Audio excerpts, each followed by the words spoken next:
నమస్కారం. నిండు పున్నమి, పండు వెన్నెల, చల్లని పిల్లగాలి, ఎంత ప్లెజెంట్గా రొమాంటిక్గా ఉందో వాతావరణం. రమ్యకి నిజంగా అలా వెన్నెల వానలో తడుస్తుంటే ఒళ్ళంతా వెచ్చబడి తన్ని గట్టిగా హత్తుకుని అల్లుకుపోయే ధీటైన మగాడు కావాలనిపిస్తోంది. ఆ మగాడెవరు? ఒక క్షణం కూడా ఆలోచించక్కర్లేదు. రమ్యకి మనసులో అంతా నిండిపోయాడు ధీరజ్. ఆ పేరు తలుచుకోగానే ఆమె మరింత వేడెక్కింది. చలిగాలిలో సన్నటి చిరుచెమట ఆమె నుదుటి మీద ప్రత్యక్షమైంది. కళ్ళు అరమోడుపులై కింద పెదవిని మునిపంటితో సుతారంగా కొరుకుతూ మంచం మీద ఒత్తిగిలి పడుకుంది. డాబాపై పండు వెన్నెల్లో ఆమె ధీరజ్ ఆర్తిగా తన కౌగిల్లో విడిపోవాలని, కరిగిపోవాలని ఎంతో ఆత్రంగా వీక్షిస్తోంది. ఆ రోజు ధీరజ్ కోసం ఎందుకింత తహతహలాడిపోతోంది? సరిగ్గా అదే రోజు ఏడాది క్రితం ఆమె ధీరజ్ చేత ముచ్చటగా 3 ముళ్ళు వేయించుకుని ఆ గ్రీకు వీరుడు అర్ధాంగి అయింది కనుక ఆమెకొక్కసారిగా వాళ్ళ పెళ్లి గుర్తుకొచ్చింది. వేదమంత్రాల నడుమ బంధువులు, కన్నవాళ్ళు, స్నేహితుల సాక్షిగా తమ పెళ్లి జరిగింది.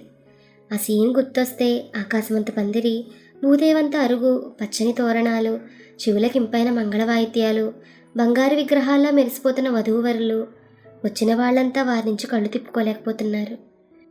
ధీరజ్ గ్రీకు వీరుళ్ళ అందమైన యువకుడు. దానికి తోడు కోట్లకు పడగెత్తిన యువ పారిశ్రామికవేత్త. రమ్య అపురూప లావణ్యవతి, మధ్యతరగతి కుటుంబీకురాలు. అయితే ఆమె అందానికి ధీరజ్ బంగారు తొడుగు తొడిగాడు. ఆమె శరీర లావణ్యంతో బంగారపు మీద పోటీ పడుతోంది. పెళ్లికి విచ్చేసిన వాళ్ళంతా తలో రకపు కామెంట్స్ విసురుతున్నారు. ఫ్రెండ్స్ అయితే మేడ్ ఫర్ ఈచ్ అదర్ అని చేతులు నొక్కేస్తున్నారు. మధ్య వయస్కులేమో చిలకా గోరింకల్లా ఉన్నారంటూ పొగుడుతున్నారు. వయసు మీద పడ్డ దంపతులు పార్వతీ పరమేశ్వర్లా ఉన్నారంటూ నెత్తిన అక్షింతలు వేస్తున్నారు. రమ్య కూడా ఇంతమంది ఇన్ని రకాల మాటలు విసురుతోంటే తెగ సంబరపడిపోతుంది.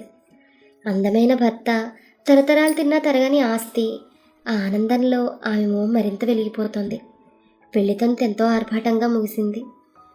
తొలిరేయి సన్నాహాలు చూస్తుంటే రమ్యలో తెలియని ఉక్కిరి పిక్కిరి, సన్నని భయం. గదిలో అడుగు పెట్టగానే సన్నని వణుకు. ధీరజ్ గంభీర వదనాన్ని చూసి ఒక్కడుగు వెనక్కి వేసింది. ధీరజ్ ఆమె చేతిలోని పాల గ్లాస్ అందుకుని ఒక చుక్క తాగి టేబుల్ మీద పెట్టేశాడు. ఆమె కుడి చెయ్యి అందుకుని మల్లెపూల పాన్పై కూర్చోబెట్టాడు. ఓ చిరునవ్వు లేదు, పలకరింపు లేదు. గదిలో ట్యూబ్లైట్ కాంతి స్థానంలో నీలపు బెడ్లైట్ కాంతి అలుముకుంది. రమ్యలో భయంతో పాటు వయసు చేసే గోల ప్రారంభమైంది. ధీరజ్ ఆమె దగ్గరగా జరిగాడు. నెమ్మదిగా ఆమె భుజం మీద చెయ్యి వేశాడు. ఆమెలో ఉచ్ఛ్వాస నిశ్వాసాలు పెరిగాయి. అతను మరింత దగ్గరగా వచ్చి ఒక్కటే మాట అన్నాడు, నీకిష్టమేనా? ఊహించిన ప్రశ్నకు రమ్యకు నోటమాట రాలేదు. ఆమె ఎద మీదకు పాకుతున్న అతని కుడి చేతిని గట్టిగా నొక్కింది. ఆ తర్వాత చకచకా జరగాల్సింది జరిగిపోయింది. ఎంతో అద్భుతంగా ఊహించుకున్న తమ తొలి కలయిక ఏ అనుభూతి లేకుండా యాంత్రికంగా జరిగిపోయింది. అప్పటి నుంచి అదే తంతు. ధీరజ్కి తన బిజినెస్ ఎలాగో ఫిజికల్ నీడ్ కూడా అంతే. మనిషి చూడగానే ఎంత రొమాంటిక్గా ఉంటాడో, చేతల్లో మాత్రం ప్యూర్లీ మెకానికల్. అందుకే రమ్యకు భర్త అంటే ఇష్టమున్నా తనకు కావాల్సినట్టుగా జరగని పడక సీన్ అప్పుడప్పుడు కలవర పెడుతుంది, కంటతడి పెట్టిస్తుంది. అదిగో ఆ రోజు కూడా రమ్య కోరికతో రగిలిపోతూ అద్భుతమైన రసానుభూతిని పొందాలని, మనిషి ఎంత రొమాంటిక్గా ఉంటాడో అతని చేతులు అంతే రొమాంటిక్గా ఉండాలని పడక ఇంట్లో జరగాల్సిన ప్రోగ్రాంని పండుగెన్నెల్లోకి మార్చింది రమ్య. ఆ రోజు ఉదయం గులాబీ రంగు చీరలో బుగ్గన గెంపులు పొదిగినట్టుగా ఉన్న ఆమె అందాన్ని అనుకోకుండా గమనించాడు ధీరజ్. అప్పటికే ఓ బిజినెస్ మీట్ పని పక్క ఊర్లో ఉండడంతో ఉదయాన్నే రెడీ అయ్యాడు. రమ్య కాఫీ కప్ పట్టుకుని వచ్చి అక్కడే టీపై మీద పెట్టి అతని కాళ్ళకు చటుక్కుని దండం పెట్టింది. ఊహించని పరిణామానికి ఒక్కసారి తత్తరపడి, ఎనీథింగ్ స్పెషల్ అన్నాడు ధీరజ్. రమ్య మనసు వెంటనే చివుక్కుమంది.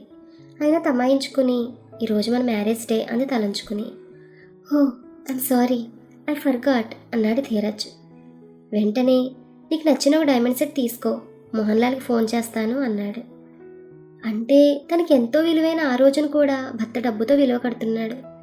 తనకు పెళ్లి శరీరానికే గాని మనసుకు జరగలేదనిపించింది. ఈరోజు కొంచెం త్వరగా రండి అంది నెమ్మదిగా రమ్య. ప్రయత్నిస్తాను అన్నాడు బయటకు నడుస్తూ. రాత్రి 9 గంటలు కావస్తోంది. మెలికలు తిరిగిన నల్లటి తారు రోడ్డు మీద ధీరజ్ కారు వేగంగా కదులుతోంది.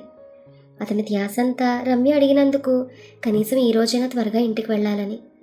అతనికి వెన్నెల చల్లదనం, చల్లగాలి సోయగం ఏం తెలియవు. చేతి వాచ్ వంక చూశాడు. ఛ, ఇంకా అరగంటైనా పడుతుంది సిటీ చేరాలంటే అనుకుని యాక్సిలేటర్ పెంచాడు. కీచుమంటూ కారు సడన్గా ఆగిపోయింది. ధీరజ్కి ఒక క్షణం ఏం అర్థం కాలేదు. ఏం జరిగిందో ఓ 2 నిమిషాల తర్వాత కారు డోర్ ఓపెన్ చేసి కిందకి దిగాడు. ఎప్పుడూ డ్రైవర్ లేకుండా ఎక్కడికి వెళ్ళని ధీరజ్ ఆ రోజు వాడి ఇంట్లో ఏదో ఫంక్షన్ ఉందనడంతో తానే స్వయంగా డ్రైవ్ చేయాల్సి వచ్చింది. ఏదో ప్రాబ్లం, కానీ అర్థం కాలేదు. చుట్టూ చూశాడు. కొద్దిగా దూరంలో రోడ్డుకి ఎడంవైపు చిన్న తడికలతో కట్టిన కాఫీ హోటల్ కనిపిస్తోంది. అప్పుడప్పుడు పెద్దగా హారన్ కొట్టుకుంటూ లారీలు పోతున్నాయి. తనంతట తాను అడగాలంటే తనకి ఇగో అడ్డం వస్తోంది. అతని అవస్థను గమనించిన కాఫీ హోటల్ యజమాని తానే స్వయంగా వచ్చాడు. ఏం బాబయ్య, కారు ఆగిపోనాదా? మర్యాదగా అడిగాడు. ధీరజ్ అవునన్నట్లుగా తల ఊపాడు. ఇంత చల్లో ఈ రాత్రి ఎక్కడుంటారు? తమకు అభ్యంతరం లేకపోతే నా హోటల్కి వచ్చి దొంగండి అన్నాడు మరింత మర్యాదగా. ధీరజ్కి ఏం చేయాలో పాలుపోలేదు. ఇప్పుడు ఇలా జరిగేసరికి ఏం చేయాలో పాలుపోలేదు. నెమ్మదిగా తడికల హోటల్లో కాలు పెట్టాడు. 4 బల్లలు, అక్కడక్కడ తాగి వదిలేసిన టీ కప్పులు దర్శనమిచ్చాయి. అలాంటి వాతావరణం ఎన్నడూ ఊహల్లోకి కూడా అతనికి అందలేదు. అక్కడే ఓ బల్ల మీద కూలబడ్డాడు. లచ్చి, ఇదిగో నా మల్లెపూలు సన్నగా వినిపించినట్లన్నాడు చెంగయ్య. ఏంది మామ, అవతల బాబుగారు ఉన్నారు, ఏంటి సరసాలు? మురిపంగా విసుక్కుంది లక్ష్మి. ఎవరుంటేనే, ఈ సరసం లేకుండా నేను మాత్రం ఓపలేను కిసుక్కని నవ్వాడు చెంచయ్య. ఊరుకో అంటూనే లక్ష్మి అతను ఇచ్చిన మల్లెపూలు సగం జడలో తురుముకుని మిగతావి దారం లాగి మంచం మీద చల్లింది. ఆ మాత్రానికే చెంచయ్య తెగ సంబరపడ్డాడు. ఇదిగో లచ్చి, నువ్వంటే నాకు అందుకే ఇష్టం. పెళ్ళైన కాడి నుంచి ఇంతవరకు ఏ నగాని కొనలేదు. అయినా సీకడ పడేయాలకి నా కంటికి రంబలా కనిపిస్తావే. దగ్గరికి తీసుకుంటాం చెవులో గుసగుసగా అన్నాడు. ధీరజ్ కూర్చున్న బల్లకు ఆ పక్కనే తడికచాటునున్న వాళ్ళ మధ్య దూరం కేవలం 25 అడుగులే. అందుకే వారు నెమ్మదిగా మాట్లాడుకున్న ధీరజ్కి స్పష్టంగానే వినిపిస్తోంది. ఓ మామ, కవులు బాగా నేర్చావు.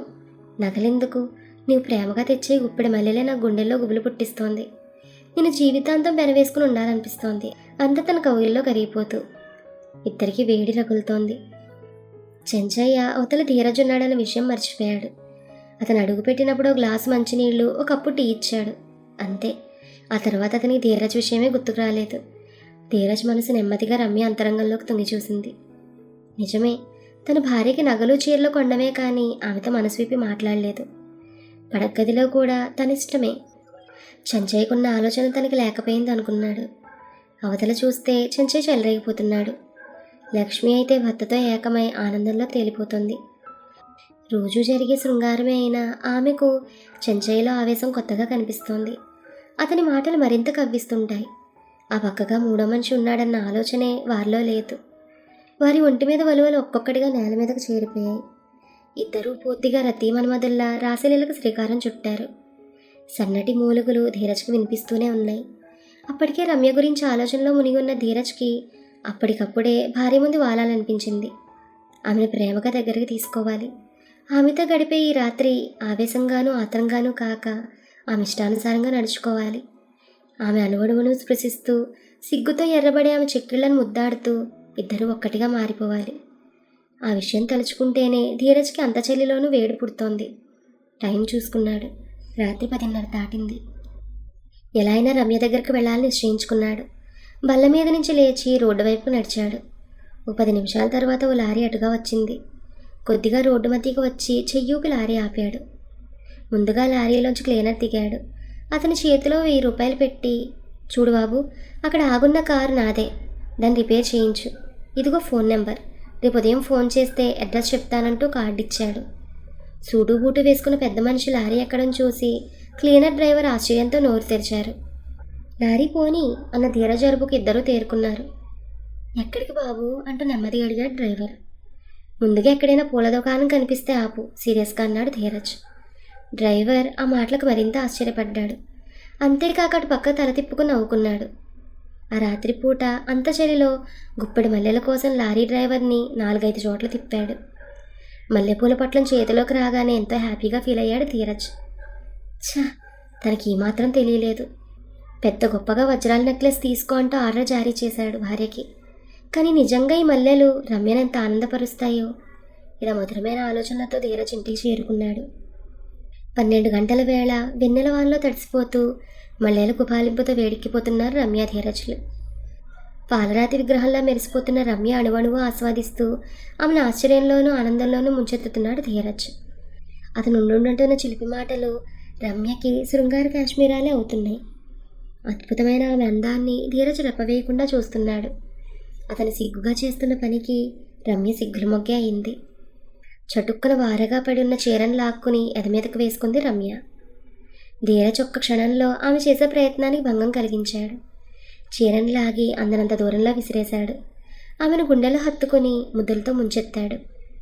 ఎప్పుడూ కూడా మాట కూడా మాట్లాడిన శ్రీవారు అలా విజృంభించేసరికి రమ్య కొత్తగా హాయిగా ఉంది. గుప్పెడు మల్లెలు అతని గుండె రీతిని మార్చేసాయన్న విషయం తెలియని రమ్య అతనిలో ఇమిడిపోతూ తృప్తిగా కళ్ళు మూసుకుంది. Please like, share, subscribe to our channel. Thank you.